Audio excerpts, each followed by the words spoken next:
Sometimes the people we judge the hardest turn out to have the kindest hearts. Catherine Ashford learned that lesson the day she found a stranger on her land. She saw him kneeling in her yard and grabbed her rifle, ready to run him off her property. But when she got close, she saw something that changed everything. He wasn't stealing or causing trouble. He was building a small wooden wheelchair for her three-legged dog, the one who'd been struggling to walk for weeks. Her dog sat beside him, tail wagging, trusting this rough mountain man more than he'd trusted anyone in months. Who was this stranger? And why would he do such a thing? Before we jump back in, tell us where you're tuning in from. And if this story touches you, make sure you're subscribed, because tomorrow I've saved something extra special for you. The morning light broke soft over Willow Creek, painting the valley in shades of gold and amber that would have made a painter weep. Catherine Ashford stood on the wide porch of the main house, coffee cup warming her hands, watching the land wake up the way she'd done every morning for the past 3 years. Since her father died, this ritual had become both comfort and burden, a reminder of everything she'd inherited and everything she'd lost. The Ashford estate sprawled across 2,000 acres of the finest grazing land in Montana Territory, bordered by mountains on one side and the creek that gave the town its name on the other. The main house sat on a gentle rise, a 2-story structure of whitewashed wood and stone that her grandfather had built 40 years ago when this was still wild country. Inside, the rooms held the weight of 3 generations. Her grandfather's surveying tools mounted above the fireplace, her grandmother's china in the dining room cabinet, her mother's piano in the parlor that no one played anymore. But it was the portrait in the main hall that caught every visitor's eye, 3 generations of Ashford staring out from an ornate gold frame. Her grandfather stern in his Sunday best, her grandmother with that slight smile that suggested she knew secrets, her parents young and hopeful, and Catherine herself as a girl of 12, before she understood what it meant to carry a family name like a crown you couldn't set down. The town of Willow Creek had grown up alongside the Ashford fortune. What started as a trading post and a few rough cabins now boasted a main street with a bank, a mercantile, a hotel, and even a dress shop that shipped fabrics from San Francisco. The church steeple rose white against the mountains, and every Sunday the pews filled with ranchers, shopkeepers, and their families, all of them watching each other, measuring, comparing, maintaining the careful social order that kept everything running smooth. Catherine knew her place in that order. She was the Ashford heiress, the woman who controlled more land and resources than anyone else in the valley. Men tipped their hats when she passed. Women invited her to tea and watched their words. The town expected her to be respectable, charitable, and eventually to marry someone suitable who could help manage the estate and produce the next generation of Ashfords. She'd tried that once. 5 years ago, she'd been engaged to Richard Thornton, a banker's son from Helena with good prospects and better manners. He'd courted her properly, said all the right things, and she'd convinced herself that comfortable affection was enough. Then she'd overheard him at a party, laughing with his friends about how he was marrying land, not a woman, and how he'd manage her the same way he'd manage any other asset once the ring was on her finger. She'd broken the engagement the next morning. The scandal had lasted months. Some folks said she was too proud. Others whispered she'd never find another man willing to take on such a strong-willed woman. Her father had simply hugged her and said, "Better lonely than diminished." He died 8 months later, thrown from a horse during a summer storm. The last thing he'd told her was to trust her own judgment above anyone else's opinion. She'd been trying to do that ever since, running the ranch with the help of her foreman, Marcus Webb, a weathered man of 60 who'd worked for her father since before she was born.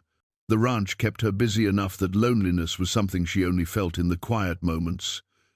Early mornings like this, or late at night, when the house settled around her. She had her housekeeper, Mrs. Brennan, a stout Irish woman who'd raised Catherine after her mother died in childbirth when Catherine was 7. She had the ranch hands, good men who respected her even if they sometimes grumbled about taking orders from a woman. She had the town's grudging admiration. But she didn't have companionship, not the real kind. Not someone who saw her as Catherine, just Catherine, without the weight of the Ashford name attached. The closest she'd come was Scout. The dog had wandered onto her property 4 years ago, half-starved and wary, a cattle dog mix with one blue eye and one brown. He'd been young then, full of energy, and she'd spent months earning his trust.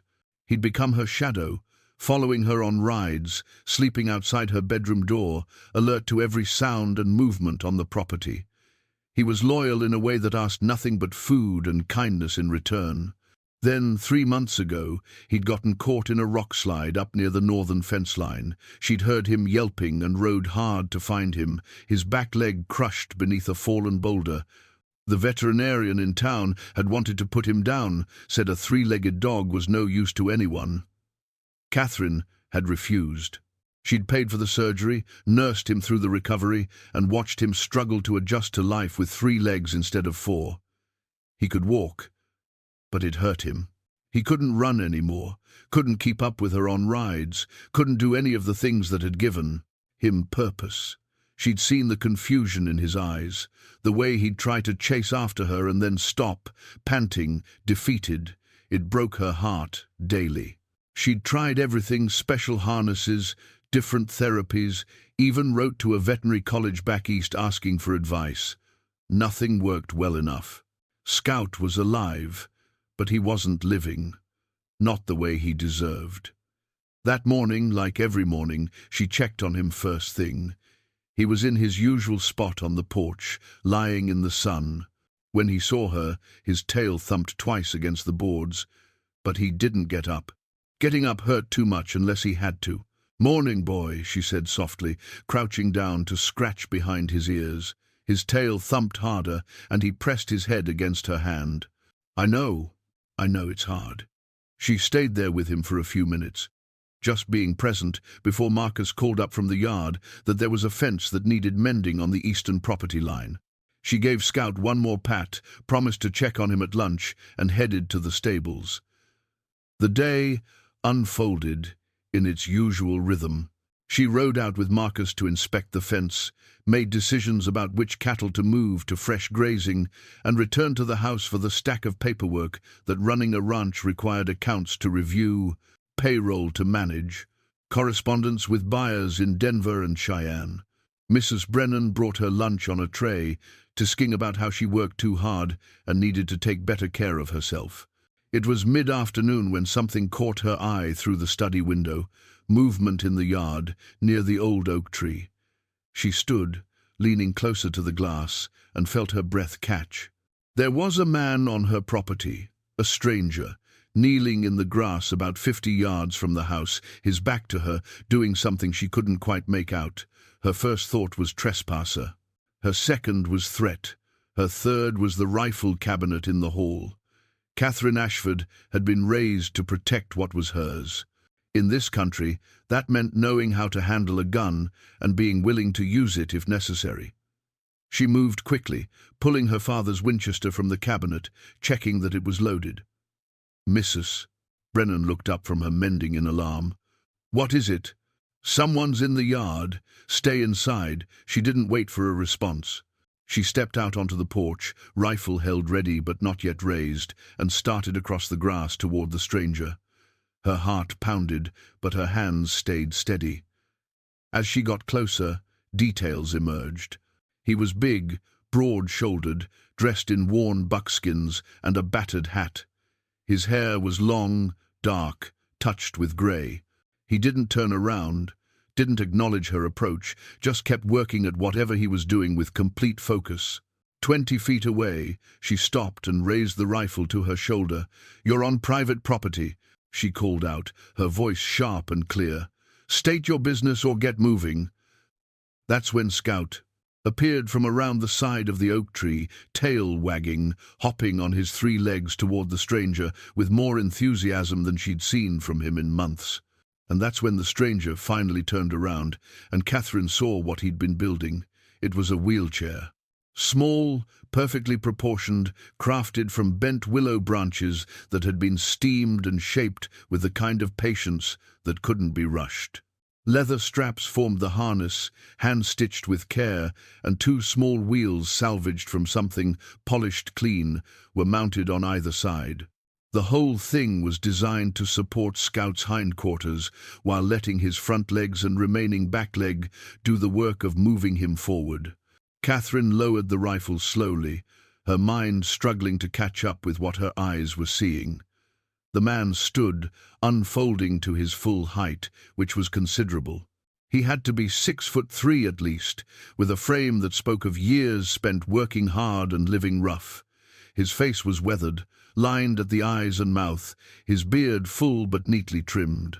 But it was his eyes that struck her, dark, calm, and completely unafraid, despite the rifle she just had pointed at him. They were the eyes of a man who'd seen enough of the world that very little could surprise him any more. "Ma'am," he said, touching the brim of his hat. His voice was low, quiet, with a resonance that suggested he didn't waste words. "What?" Catherine started, then stopped, glancing at Scout, who was pressing his head against the stranger's leg like they were old friends. "What are you doing?" "Found your dog 3 days back, struggling by the fence line on the north side of your property," the man said. He gestured to the wheelchair. "Looked like he could use some help." 3 days? Catherine's grip tightened on the rifle, though she kept it pointed at the ground now. "You've been on my land for 3 days?" "In the foothills mostly.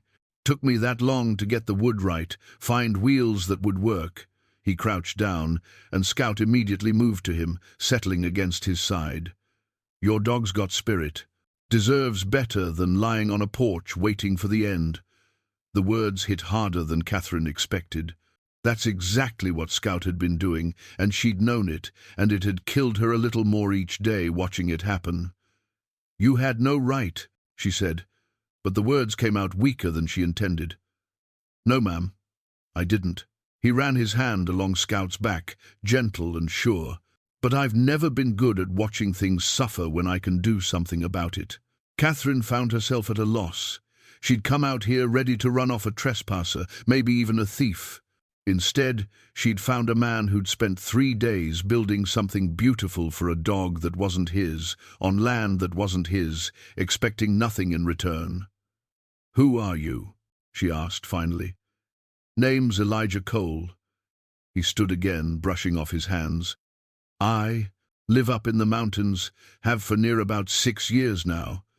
Keep to myself mostly. I know every person within 20 miles of here. I've never heard your name." "That's the way I prefer it, ma'am." There was no hostility in his tone, no challenge, just a simple statement of fact. Catherine studied him, trying to reconcile what she was seeing with what she knew about men who lived alone in the wilderness. The town had stories about such men, drifters, criminals, people running from something or broken by something. But Elijah Cole didn't look broken. He looked solid, present, more real somehow than most of the people she dealt with in town who hid behind manners and social graces.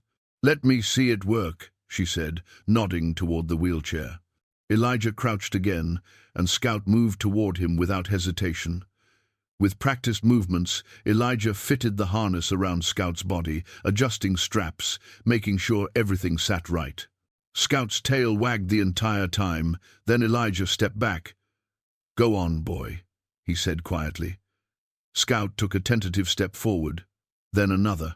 The wheelchair supported his back end, the wheels rolling smoothly on the grass. He could move, actually move. He looked back at Catherine, and if a dog could smile, Scout was smiling. Then he took off across the yard, not at full speed but faster than he'd moved in months, the wheelchair gliding behind him, and Catherine felt her throat tighten with emotion she hadn't expected. "Oh my God," she whispered. Scout ran in a wide circle, then back to Elijah, then toward Catherine, pure joy in every movement. When he reached her, he pressed against her legs, looking up at her with those mismatched eyes, and she had to set the rifle down so she could crouch and wrap her arms around him. "Look at you," she said, her voice thick. "Just look at you." When she looked up, Elijah was gathering his tools, a small leather pouch, a knife with a worn handle, a piece of sandpaper. He was preparing to leave. "Wait," Catherine said, standing. "You can't just go. Work's done, ma'am. I owe you something. Payment. At least, let me give you a meal, a place to rest. Don't need payment." He settled his hat more firmly on his head. "Seeing that dog run again is enough. But why?" The question burst out of her, raw and honest. "Why would you do this for a stranger's dog?" Elijah paused, considering her question with the same careful attention he'd probably given to shaping each piece of that wheelchair. "Had a dog once," he said finally, "long time ago during the war. He saved my life more than once, and when he got hurt, there wasn't anyone around who knew how to help him. I had to—" He stopped, his jaw tightening. "I had to make a choice I've regretted every day since. When I saw your scout struggling, I figured maybe I could make a different choice this time." The honesty in his words, the glimpse of old pain, struck something in Catherine she'd thought she'd locked away. She'd been so busy protecting herself, protecting her property, protecting her father's legacy, that she'd forgotten what it felt like to meet someone who spoke true. "At least stay for coffee," she said. "Please. It's the least I can do." Elijah glanced toward the mountains, then back at her. She could see him weighing something internal, some calculation about risk and safety that she didn't fully understand. "Best if I don't, ma'am. People in town, they don't take kindly to strangers, especially ones like me. You've got a reputation to think about. I'm not asking what the town thinks. I'm asking you." Something shifted in his expression, a softening around the eyes. "Another time, maybe. But I'd appreciate it if you'd let me check on Scout now and again. Make sure the wheelchair's holding up, make adjustments as needed." Catherine nodded. Understanding this was as much as he was willing to give right now. "Of course. Anytime." "Thank you, ma'am." He touched his hat again, then started walking toward the tree line at the edge of her property. "It's Catherine," she called after him.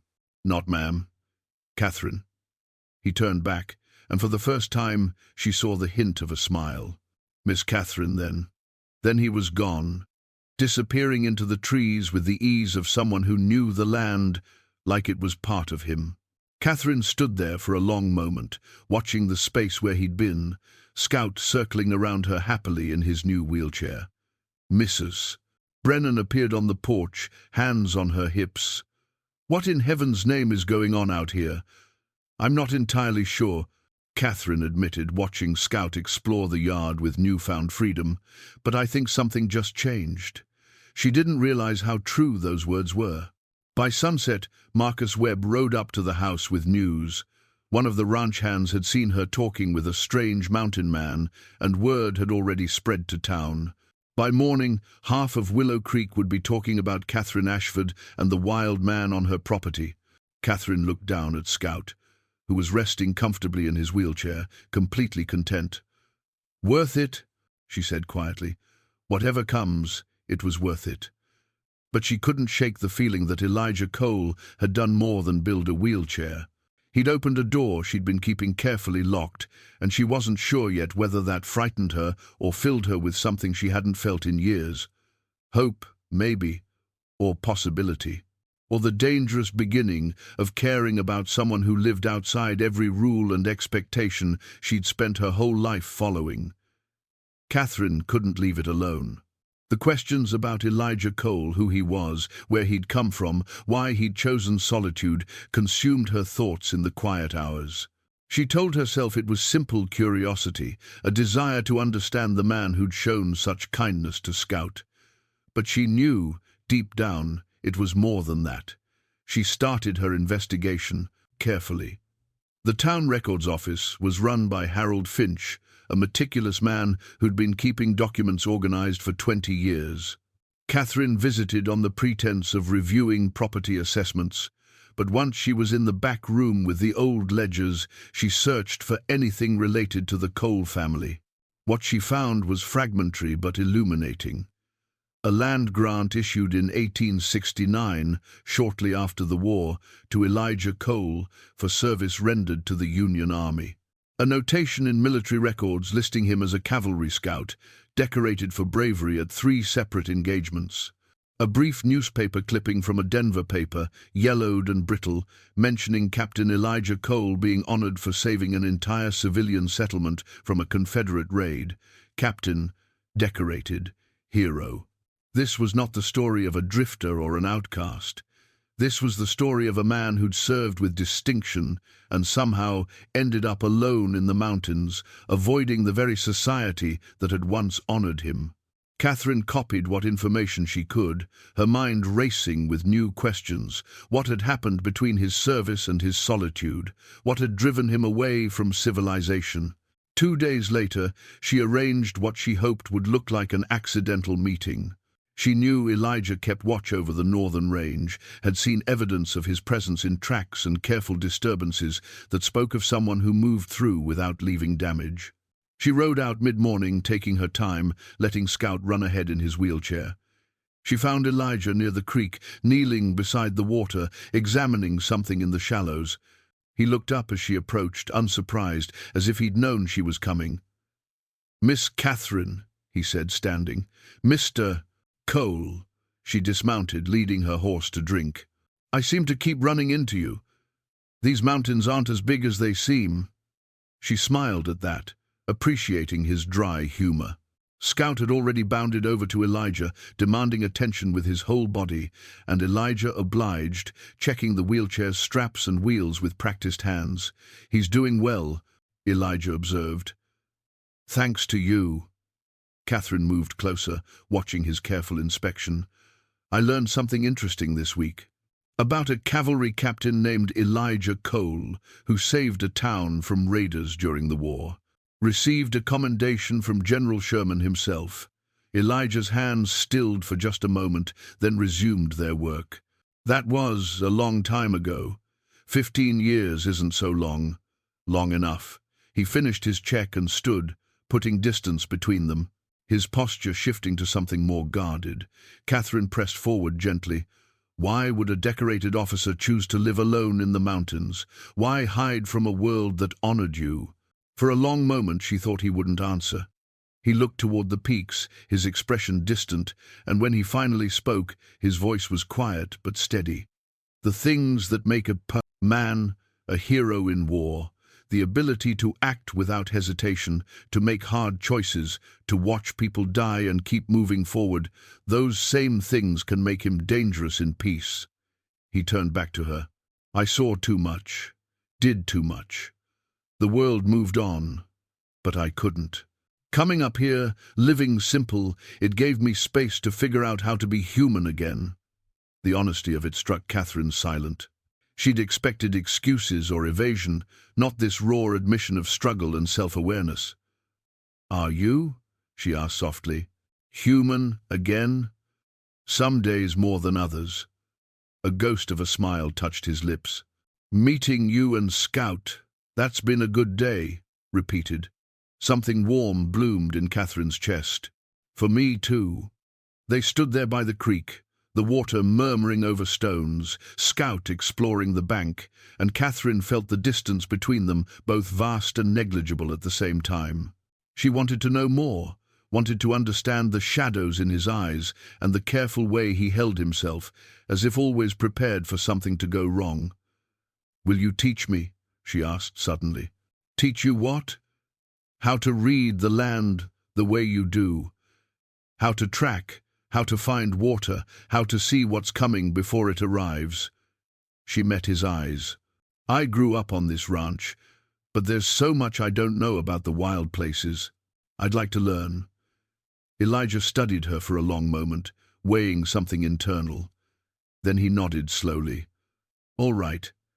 But it takes time and patience. Can't learn in a day what took me years to understand." "I have both," Catherine said. And so the lessons began. Over the following weeks, Elijah taught Catherine to read. Sign the bent grass that showed where deer had bedded down, the The scratch marks on trees that indicated bears, the subtle differences between old tracks and fresh ones. He showed her which plants could be used for medicine and which were poison, how to find water even in dry country, how to predict weather from the behavior of birds and the smell of the air. They met irregularly, always in the northern range, always with the excuse of Catherine checking on her cattle. But both knew these meetings were about more than cattle or wilderness skills. They were about connection, about two people who'd found something rare and unexpected in each other. Catherine discovered that Elijah had a sharp mind and a dry wit that emerged once he felt comfortable. He could recite poetry Whitman and Longfellow memorized during long nights in army camps. He could discuss philosophy and tactics, art and survival, with equal ease. He wasn't an uneducated mountain man.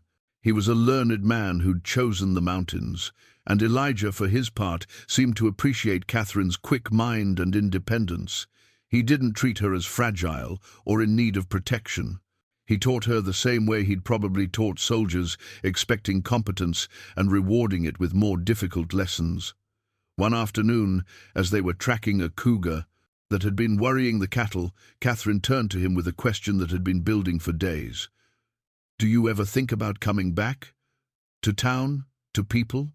Elijah was quiet, studying the tracks at their feet. "Sometimes," he admitted, "but then I remember what it was like before, trying to fit into a shape that wasn't mine anymore.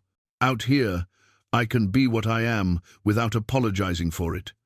What if someone accepted you as you are?" He looked at her then, understanding the real question beneath the words. "Miss Catherine, you're a woman of position and responsibility. I'm a man who killed more people than he can count and came to the mountains to try to wash it off. Those things don't fit together." "Maybe they don't have to fit," Catherine said. "Maybe they can just exist, side by side, and see what happens." Before Elijah could respond, Scout gave a sharp bark of warning. Both of them turned to see a rider approaching fast. Marcus Webb, his face set in grim lines. "Miss Catherine," he called as he reined up, "you need to come back to the house. Now." "What's happened?" "Town delegations arrived. The banker, the judge, and some railroad representatives from back east. They're saying they need to speak with you about a matter of urgent business." Marcus glanced at Elijah, his expression unreadable. "They asked, specifically, if you'd been seen with the mountain man. I said I didn't know your whereabouts." Catherine felt ice form in her stomach. "Did they say what they wanted?" "No, ma'am, but they brought lawyers and documents. Whatever it is, it's serious." She looked at Elijah, whose face had closed into unreadable lines. "I should go," he said. "Wait. No, Miss Catherine. This is exactly what I was talking about. My presence in your life is causing you trouble. Best if I step back, let you handle whatever this is without complications." "You're not a complication," Catherine said fiercely. "Right now, I am." He touched his hat. "Take care of yourself and Scout. I'll keep an eye on the northern range like always." He disappeared into the trees before she could argue further, leaving Catherine standing with Marcus, her heart pounding with anger and fear and frustration. "We should go," Marcus said gently. Catherine mounted her horse, her mind racing. Whatever was waiting at the house, she'd face it. But she wouldn't let it drive Elijah away. She'd worked too hard, risked too much, to lose this connection now. Scout rolled up beside her, looking back toward where Elijah had vanished, and Catherine knew exactly how he felt. "Come on, boy," she said quietly. "Let's go see what fresh hell has arrived at our door." The delegation was waiting in her parlor. 3 men in expensive suits who stood when she entered, but whose courtesy felt more like condescension than respect. Judge Morrison, she knew, Daniel's father, a man who'd always treated her with careful politeness. The banker, Theodore Whitmore, had managed her, accounts for years. The third man, introduced as Lawrence Garrett, represented the Northern Pacific Railroad Company. "Gentlemen," Catherine said, taking her seat and gesturing for them to do the same. "Mrs." Brennan appeared with tea, her face carefully neutral, but Catherine caught the warning in her eyes. "Miss Ashford," Garrett began, opening a leather portfolio. Thank you for seeing us on short notice.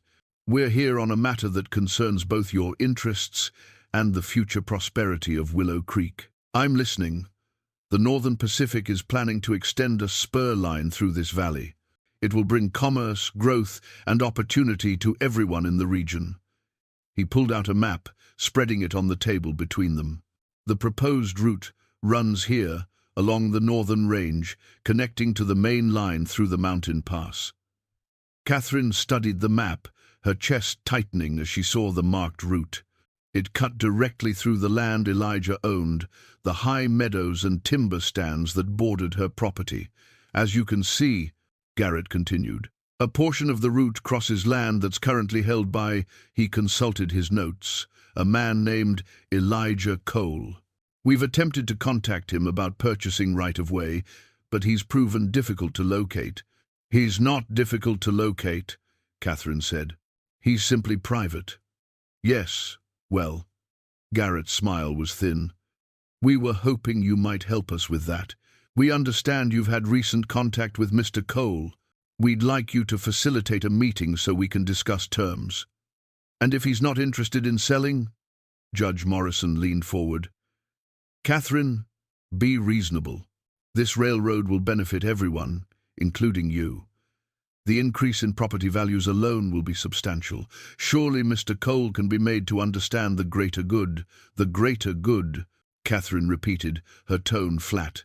By which you mean forcing a man to give up his land because you've decided your plans are more important than his wishes. We're prepared to offer fair compensation, Garrett said. I'm sure you are, but has it occurred to you that some things aren't for sale? Whitmore spoke up, his banker's voice smooth and reasonable. Miss Ashford, let's speak plainly. The railroad is coming through. If Mr. Cole won't sell, there are legal mechanisms, eminent domain, for instance, that allow for acquisition of land for public benefit. It would be much better for everyone if this could be handled amicably. You're threatening to take his land by force if he won't sell willingly. We prefer to think of it as ensuring progress. Isn't held hostage by one man's stubbornness, Garrett said. Catherine felt anger rising in her chest, hot and fierce. Progress. How convenient that progress always seems to require taking from those with the least power to resist. Judge Morrison's expression hardened. Catherine, I'm going to speak to you as a friend of your late father. You're allowing your association with this mountain man to cloud your judgment. The town is concerned about your reputation, your decision-making. If you align yourself against the railroad, against progress, it will damage not just you, but your entire business. The threat was clear. Catherine looked at each man in turn, seeing the certainty in their faces, the assumption that she'd fall in line because that's what women in her position were supposed to do. Gentlemen, she said, standing, I appreciate you coming here to inform me of your plans. However, I will not be facilitating any meetings with Mr. Cole, nor will I be persuading him to do anything against his wishes. If you want to speak with him, you'll have to find him yourselves. Miss Ashford, Whitmore began. This meeting is over, Mrs. Brennan will show you out. They left with barely concealed anger, Garrett's final words carrying a clear warning. I hope you'll reconsider your position before it's too late. Miss Ashford, the railroad has powerful friends. It would be unfortunate if you found yourself on the wrong side of progress. After they'd gone, Catherine stood at the window, watching their carriage roll away, her hands trembling with suppressed fury.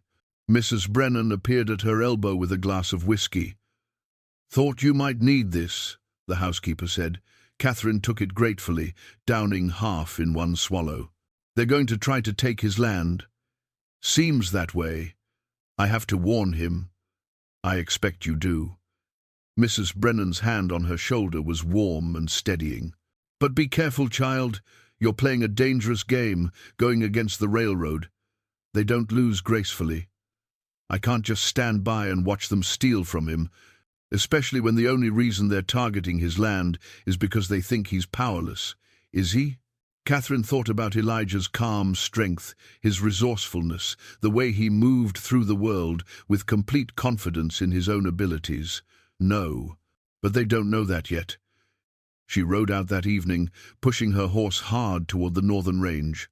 Scout couldn't keep up, so she'd left him at the house, but she'd brought the whistle, hoping it might draw Elijah if she used it. She found him at his camp, a small clearing she'd discovered weeks ago. A fire burned low, and he was working on something by its light carving. She realized as she got closer, another small figure taking shape from a piece of cedar. "Mr. Cole," she called from the tree line, not wanting to startle him. He looked up, immediately alert, his hand moving toward the rifle that leaned against a nearby log. When he saw her, he relaxed but didn't look pleased. "Miss Catherine, it's late. You shouldn't be out here alone. I had to warn you." She dismounted, leading her horse into the clearing. "The railroad came to see me today. They want to build through your land. They're prepared to take it by force if you won't sell." Elijah's expression didn't change, but she saw his jaw tighten. "Figured something like this might come eventually. That's why I've been keeping the deed registered, making sure the paperwork's in order. They mentioned eminent domain.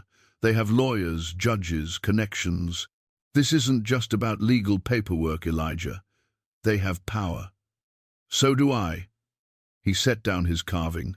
"I didn't survive the war by being easy to push around, Miss Catherine. I appreciate the warning, but I can handle the railroad. Let me help. My father had connections too. I have resources." "No." The word was firm.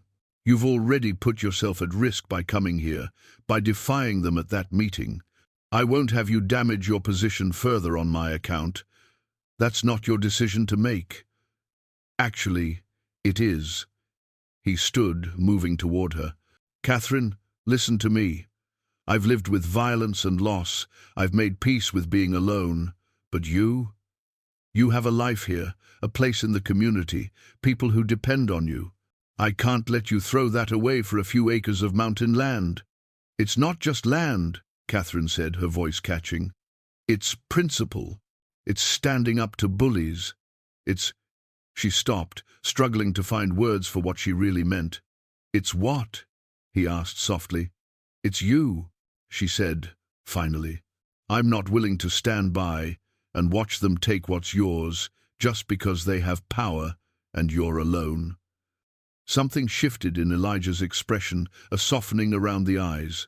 "I'm not as alone as I used to be." They stood in the firelight, close enough that Catherine could see the concern in his face, the conflict between his desire to protect her and his appreciation for her loyalty. "Promise me something," she said. "Promise you won't face this alone. Let me help, even if it's just standing beside you. Please." Elijah was quiet for a long moment. Then he reached out and took her hand, his grip warm and sure. "All right," he said, "but we do this careful. We don't give them any more ammunition than they already have." Catherine squeezed his hand. "Agreed." The next morning, Catherine rode into town with a specific purpose. She needed information, legal information, and there was only one person she trusted to give it to her straight. Samuel Brooks had been her father's attorney for 20 years before retiring to a small office above the general store, where he still took on occasional cases for old friends. She found him surrounded by dusty law books, his spectacles perched on his nose, working through paperwork with the methodical patience that had made him the best lawyer in the territory. "Catherine," he said, rising to greet her. "This is unexpected. What brings you here?" "I need your advice, Sam," confidentially.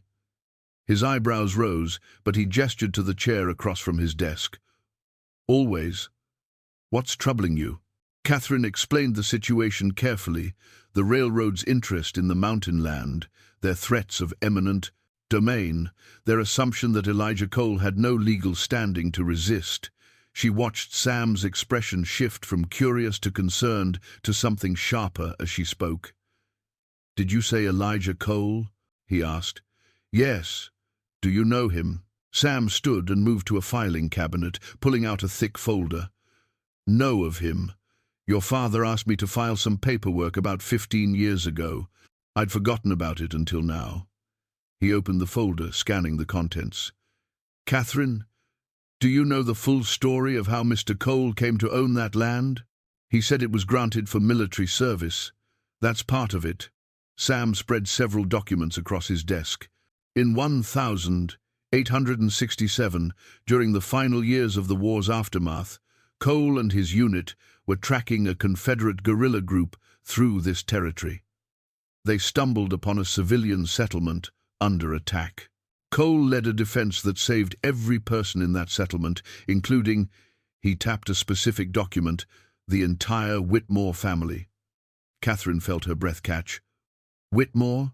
As in Theodore Whitmore? The banker? His father, grandfather, and 3 siblings. The family was traveling west to establish themselves here when they were caught by raiders.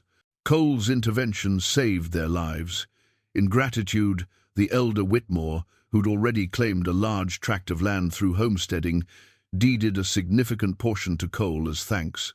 The land was worth little then, just wilderness. But Cole had the deed legally registered, properly surveyed, and filed with the territorial government. Sam pulled out another document. This is what the railroad doesn't know, or perhaps what they're hoping no one will discover. That land isn't just some vaguely owned mountain territory.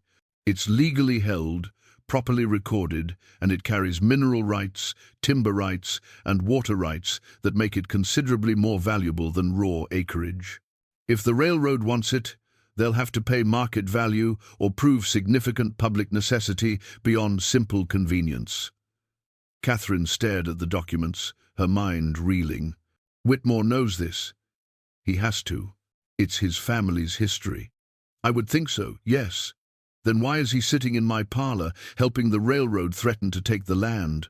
Sam removed his glasses, cleaning them slowly. That's an excellent question.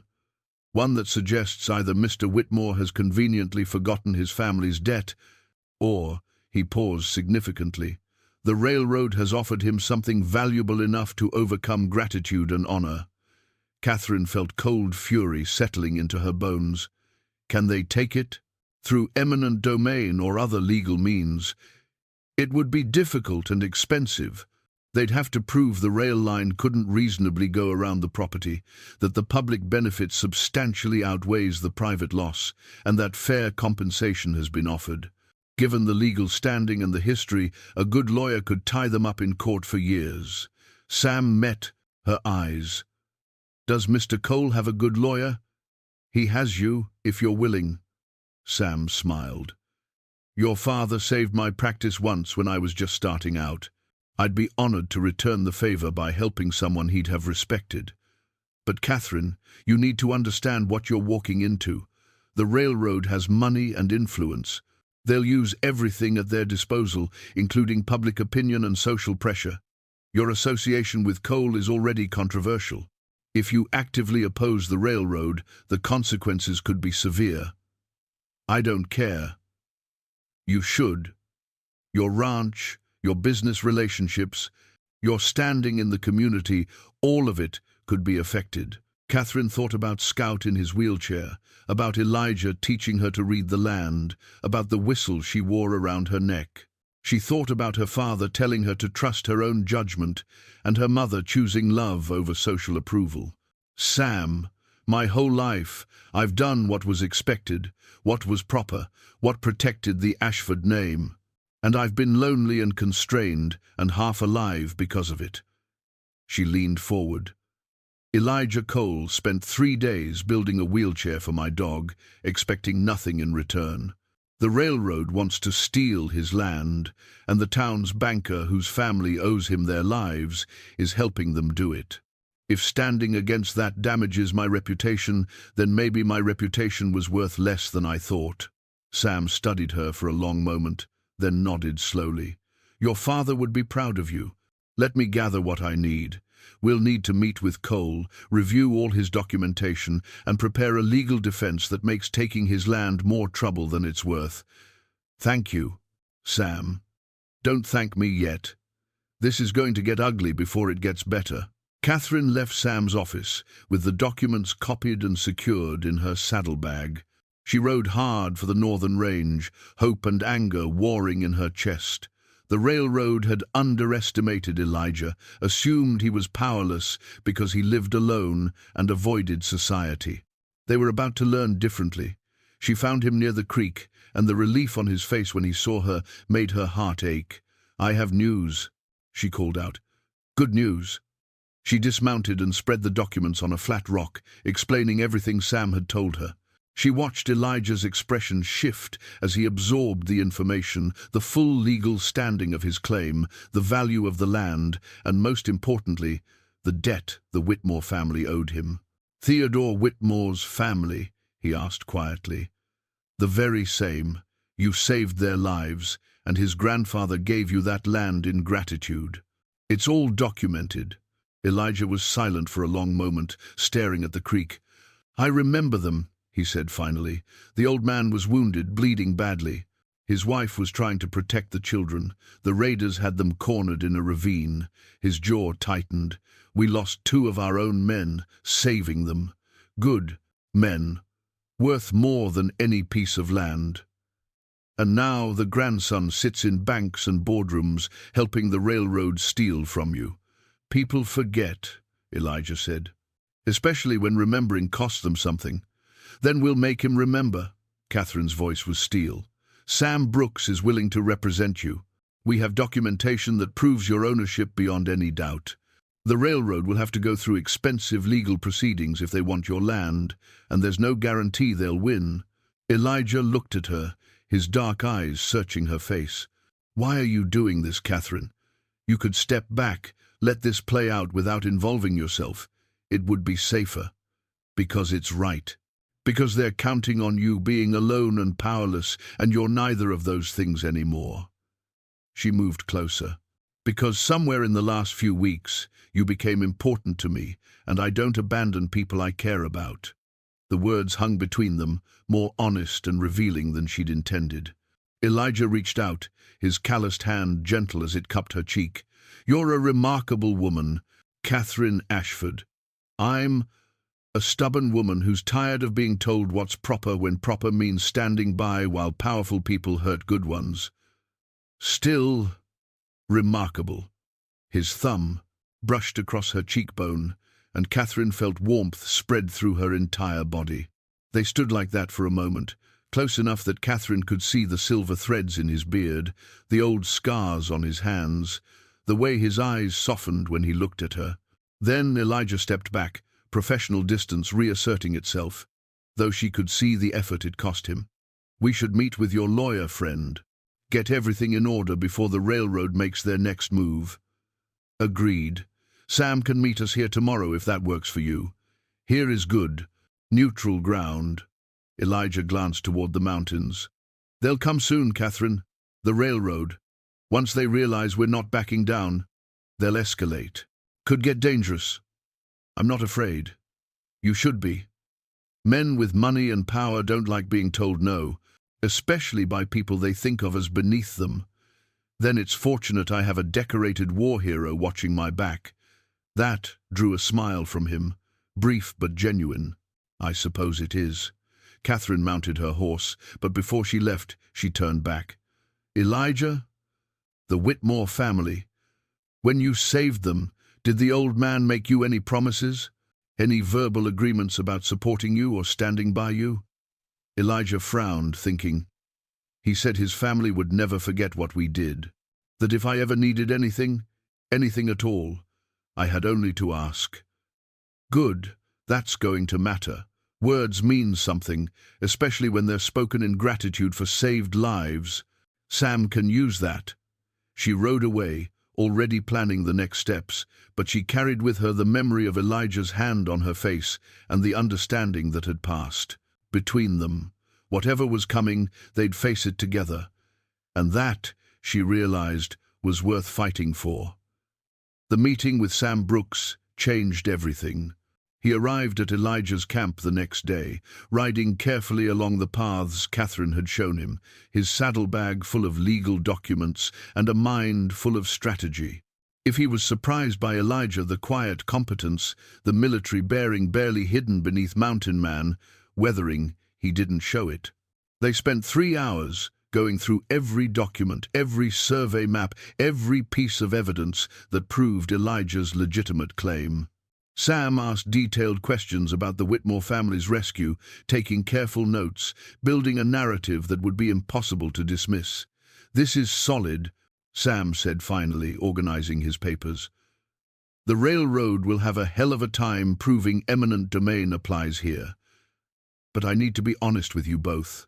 Legal right and practical victory aren't always the same thing. They'll use delay tactics, intimidation, public pressure. They'll make offers that sound generous, but aren't. They'll try to turn the town against you." "Let them try," Catherine said. Sam looked at her seriously. "They already are. There's been talk in town, Catherine, about your judgment, about inappropriate associations, about whether a woman should be running the Ashford estate alone. The railroad's lawyers are good at planting seeds." Catherine felt her jaw tighten but said nothing. Elijah, however, stood abruptly. "Then maybe I should sell, take their offer, move on. It's just land." "It's not just land," Catherine argued. "It's principle. It's standing up to, it's not worth your reputation, your business, everything you've built." Elijah's voice was firm but gentle. "Catherine, I've lived a lot of different lives. I can live another one somewhere else. But you, this valley is your home, your legacy. I won't let my stubbornness cost you that. And I won't let their bullying win." Catherine moved to stand beside him. "Elijah, my father once told me something I didn't fully understand until now. He said that reputation built on cowardice isn't worth protecting. Real respect comes from standing for what's right, even when it costs you something." Sam cleared his throat. "If I may offer some perspective, the town council meets in 2 weeks to discuss the railroad proposal. Public comments will be heard. If we can present a strong case, legal documentation, the history with the Whitmore family, testimony about the land's value, and your legitimate claim, we might sway enough people to make the railroad reconsider. They want an easy path through.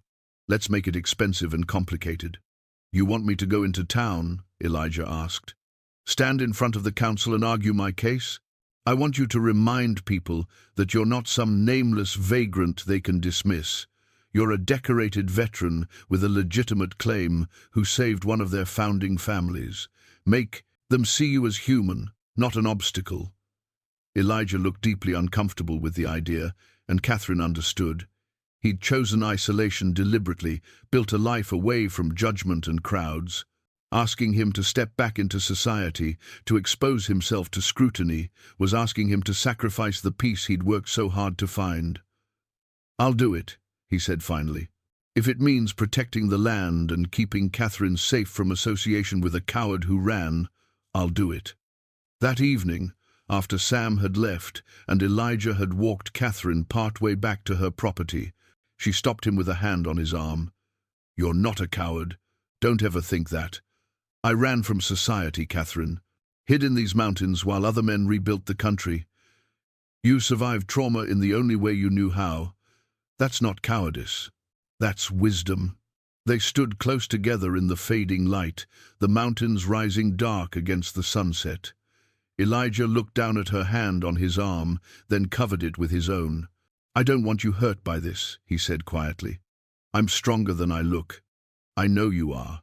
That's not what worries me." Catherine wanted to ask what did worry him, but something in his expression stopped her. Instead, she squeezed his hand and stepped back. 2 weeks. We'll be ready." That night, unable to sleep, Catherine found herself drawn to the attic, a space she rarely visited, full of her family's accumulated history. She moved among trunks and boxes by lamplight, looking for something without knowing exactly what. She found it in an old trunk of her mother's belongings, a bundle of letters tied with a faded ribbon. She recognized her father's handwriting on the envelopes and sat down on a dusty crate to read them. They were love letters, written during her parents' courtship. But what struck Catherine was the content.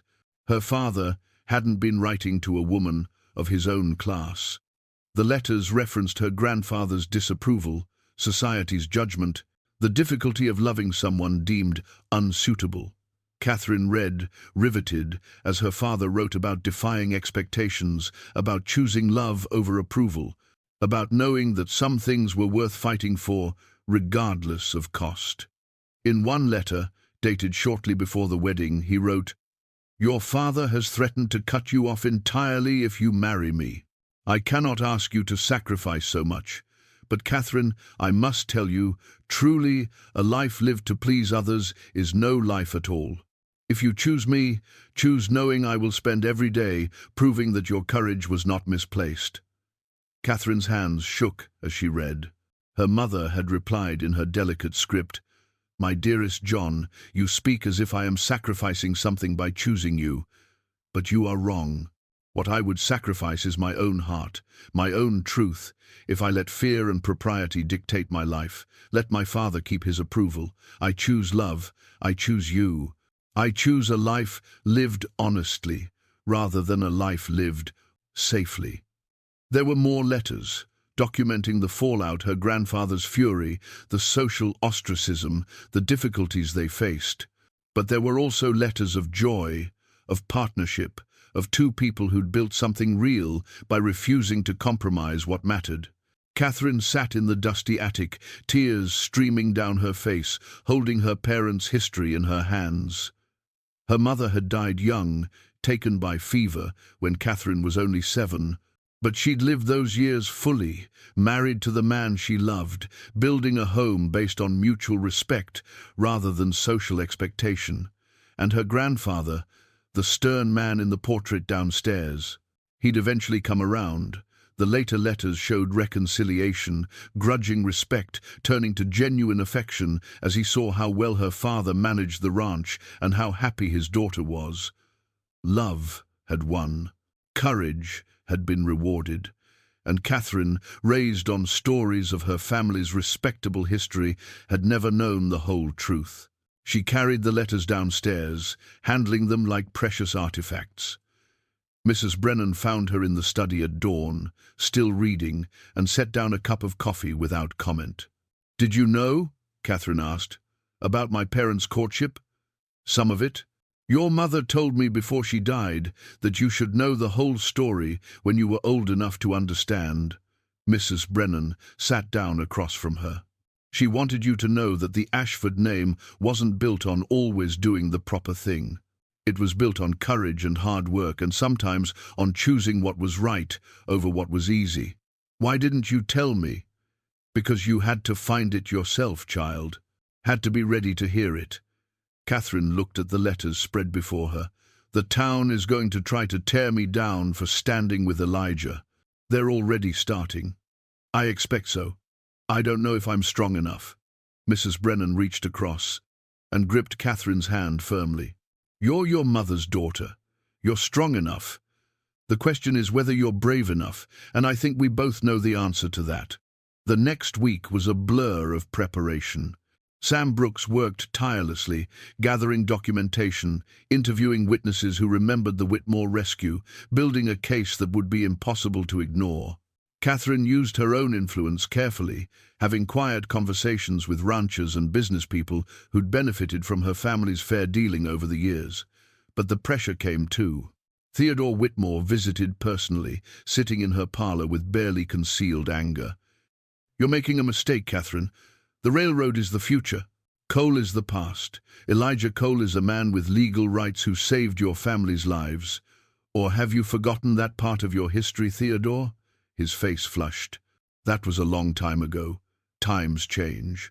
Honor doesn't—" "Honor," he laughed bitterly. "You're choosing a mountain hermit over the prosperity of the entire valley, over your own future. People are talking, Catherine, about your judgment, your propriety, about whether you're fit to manage the Ashford estate.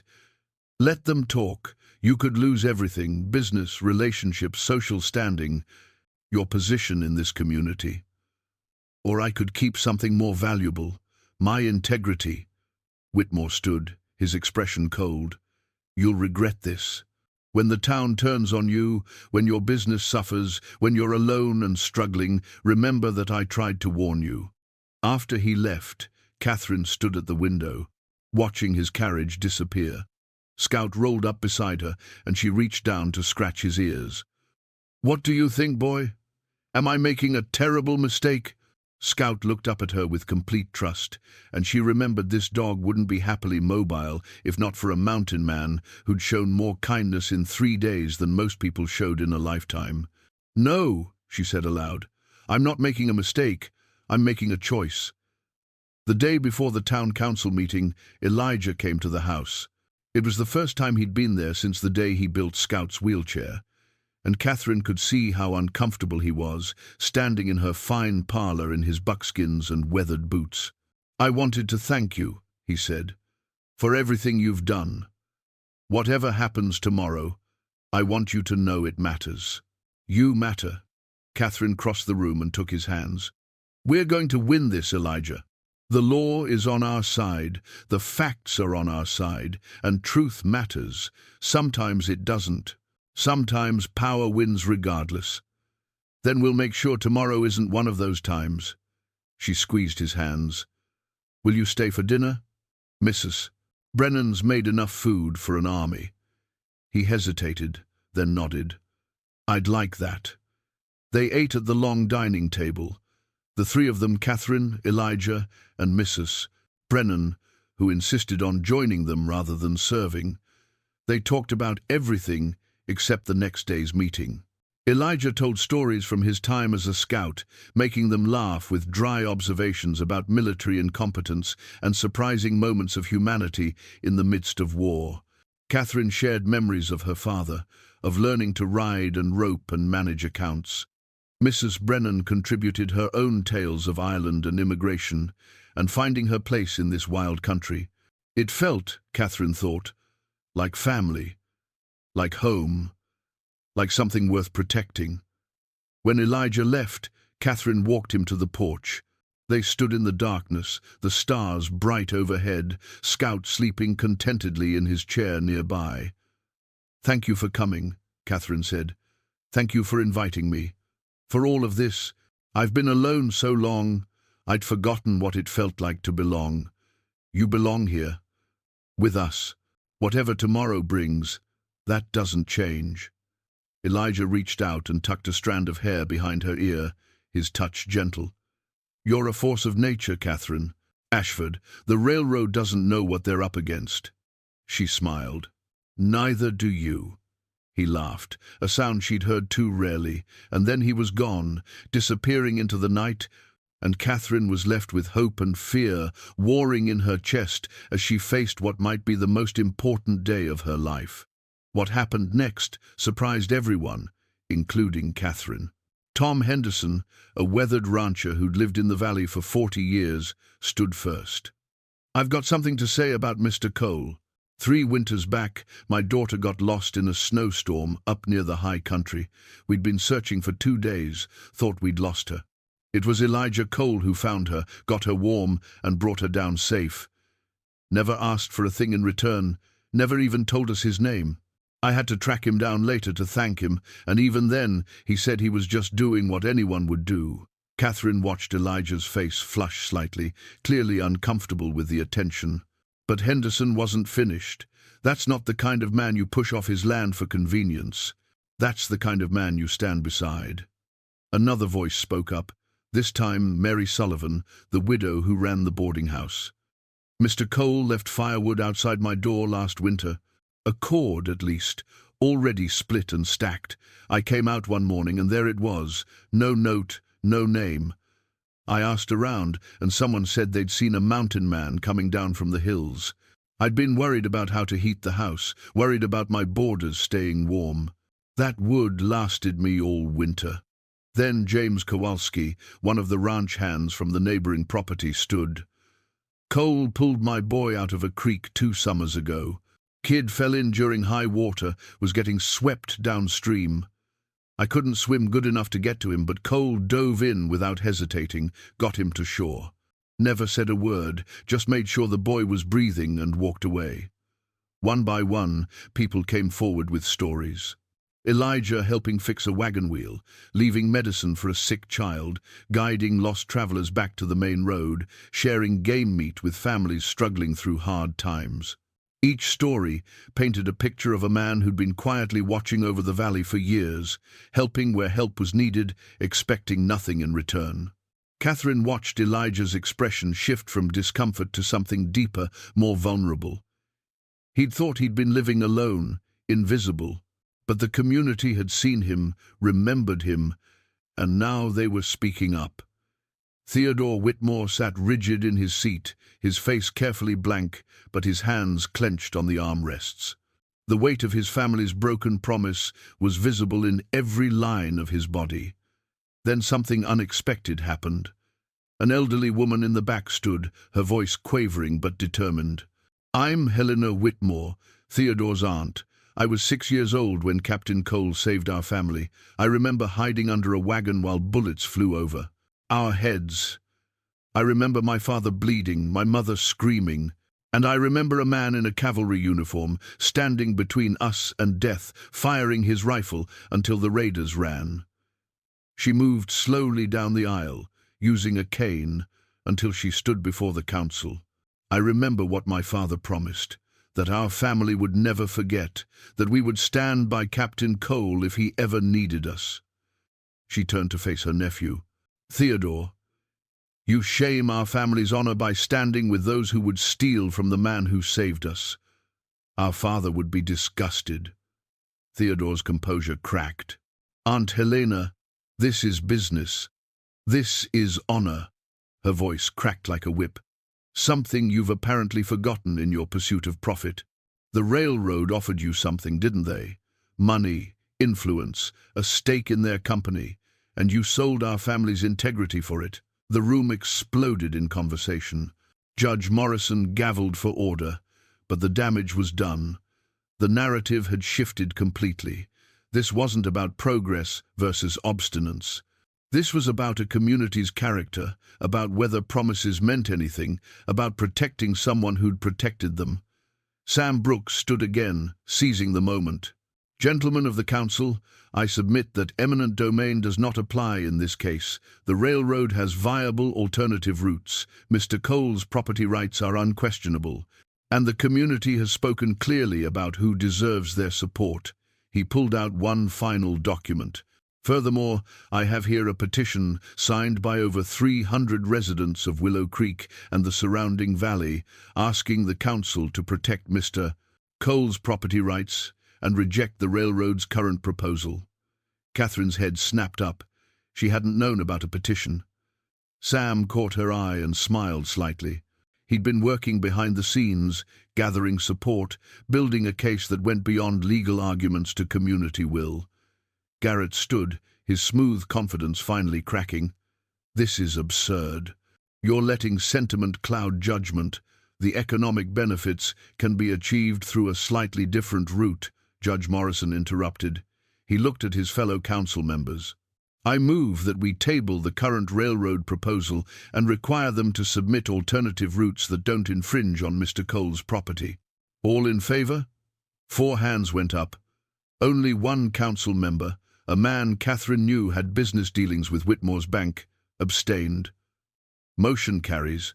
This meeting is adjourned." The room erupted in applause, people surging forward to shake Elijah's hand, to thank him for past kindnesses, to welcome him properly into the community he'd been protecting from the shadows. Catherine stood frozen, overwhelmed by emotion, watching the mountain man who'd chosen solitude being embraced by the town he'd avoided. Elijah looked across the crowd and found her eyes. The gratitude in his expression made her throat tight. She'd stood beside him, but the community had stood up for him. That meant something deeper than any legal victory. Sam Brooks appeared at her elbow, grinning. "I think we can call that a win. How did you get 300 signatures without me knowing?" "I had help. Mrs. Brennan is very persuasive when she wants to be." Catherine laughed, the sound half-sob. And then Elijah was making his way toward her through the crowd, and everything else fell away. 3 months later, Catherine stood on the ridge above her property, watching the sunrise paint the valley in shades of gold. Scout sat beside her in his wheelchair, which had been modified and improved twice now, as Elijah perfected the design.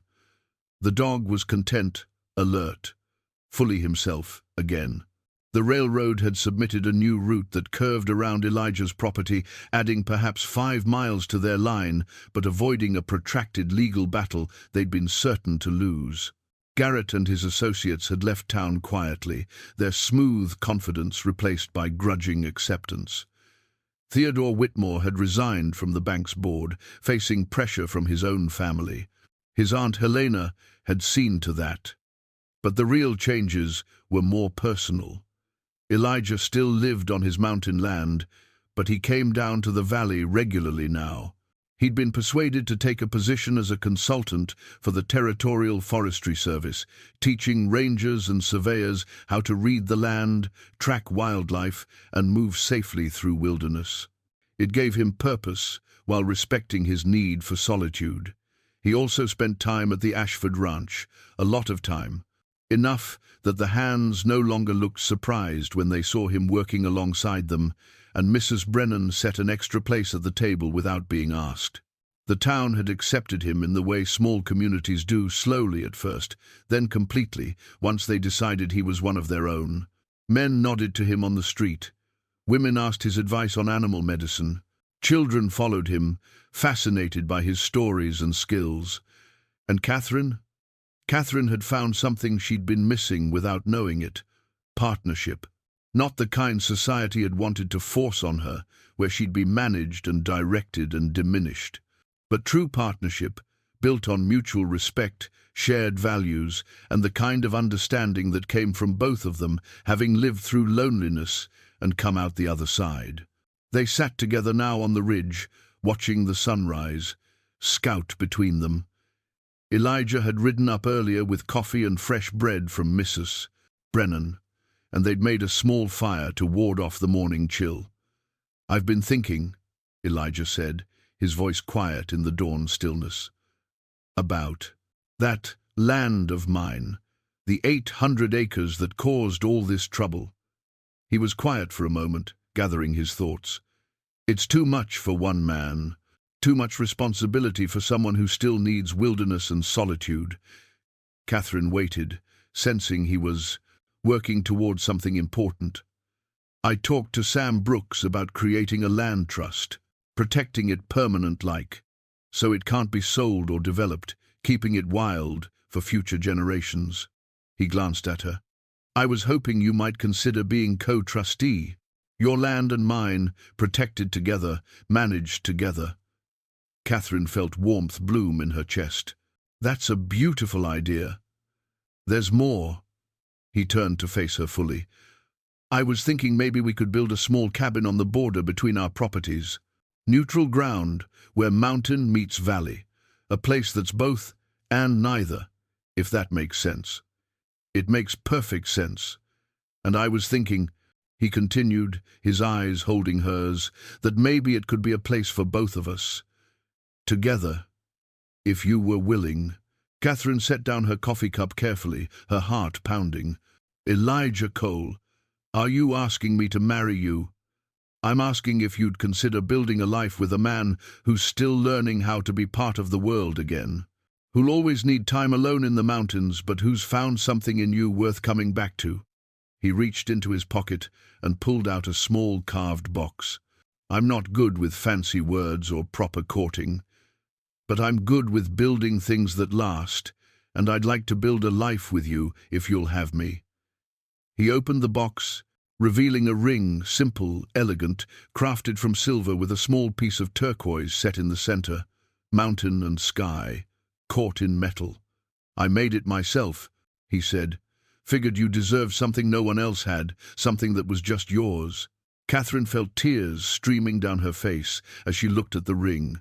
Then, at Elijah's weathered face, his dark eyes full of hope and vulnerability. She thought about her parents, about her mother's courage in choosing love over approval. She thought about her father's advice to trust her own judgment. She thought about everything she'd learned about herself in the past months, that she was stronger than she'd known, braver than she'd believed, and capable of building something real with someone who saw her truly. "Yes," she said. "Yes, I'll marry you." Elijah slipped the ring on her finger, his hands gentle, and then he was kissing her as the sun broke fully over the mountains, flooding the valley with light. Scout barked happily, tail wagging, as if he'd known all along that this was how the story would end. The wedding happened 6 weeks later, small and private, in the meadow between their properties where they'd decided to build their cabin. Sam Brooks officiated. Brennan wept openly, and a surprising number of townspeople arrived with food and gifts and blessings. Even Helena Whitmore came, leaning on her cane, to give them her family's silver candlesticks and her blessing. They built the cabin together over that summer, Elijah teaching Catherine the craft of fitting logs, and Catherine teaching Elijah how to compromise and collaborate. It was both their home and neither, a place where valley and wilderness met, where a decorated soldier and a ranch heiress had found common ground. The land trust was established, protecting both properties for future generations. They named it the Ashford Coal Wilderness Preserve, ensuring that some part of Montana would remain wild and free, just as they'd found freedom in choosing each other. Catherine still ran her ranch, still managed accounts and made decisions and commanded respect. But now, she had someone to share the burden with, someone who understood that partnership meant supporting each other's strengths rather than trying to limit them. And Elijah found that being part of the world wasn't so hard, when you had someone who understood your need for silence and solitude, who could sit beside you without demanding words, who loved both the man you were and the man you were becoming. Scout lived another 5 happy years, running through meadows in his wheelchair, proof that broken things could be made whole again, with patience, skill, and love. On quiet evenings, Catherine would sit with Elijah on their cabin's porch, watching the mountains turn purple in the sunset, and think about the stranger she'd found in her yard all those months ago. How anger and suspicion had transformed into understanding and love. How a wooden wheelchair had become a bridge between two lonely people. Sometimes the people we judge the hardest turn out to have the kindest hearts. Catherine had learned that lesson well, and it had changed her life completely. She wore the whistle still, around her neck, a reminder of gifts freely given and promises kept. And sometimes, just sometimes, she'd blow it softly into the evening air, listening to its clear note carry across the valley they now protected together. And Scout, even in his old age, would perk up his ears and thump his tail, remembering the day a mountain man had cared enough to give him wheels and freedom. Some stories end with grand gestures and dramatic declarations. This one ended with 2 people sitting together in comfortable silence, a dog sleeping contentedly between them, and land stretching wild and protected as far as the eye could see. It was, Catherine thought, exactly the ending her mother would have wanted for her. Not proper or expected, but true and honest, and filled with love that had been chosen rather than imposed. The mountains stood eternal, the valley spread fertile and green, and in between, where wilderness met civilization, 2 people had built something worth protecting, not just land, but a life, a partnership, a love that had grown from the simple act of seeing another person's pain and choosing to ease it. That was enough. More than enough. It was everything.